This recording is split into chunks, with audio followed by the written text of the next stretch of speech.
पिया तारा दूध से सजल बड़ा क्या हो ऐसा नहीं है तो के कर जगवलू हा भगिया गोरी पुतवलू हा लगिया गोरी हरी हरी ओढ़नी तोहर छूटल कवन भगिया गोरी हरी हरी ओढ़नी तोहर छूटल कवन भगिया गोरी अरे काय बताई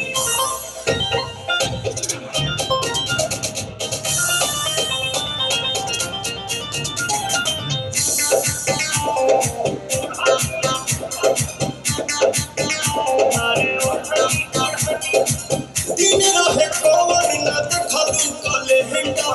कइलू बगानी में जवानी सरेगा खेले ना टेंडर होती के बालेटा ऐसे तू ना मनवा बात भीतर के तर जनवा छोटे में खोटेलू सगिया गोरी इसे लागल बदगिया गोरी तो हरी हरी ओढ़नी तोहर छूटल कवना बगिया गोरी अच्छा हरी ओढ़नी तोहर छूटल कवना बगिया गोरी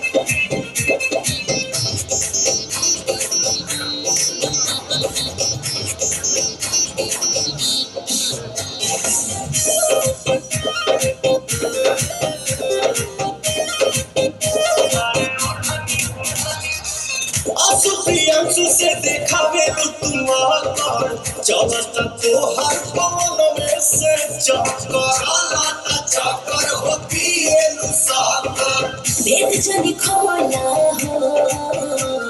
चाहे का बोला हो मरे के बुझल पलंगिया गोरी काटे लटाइलिया लगिया गोरी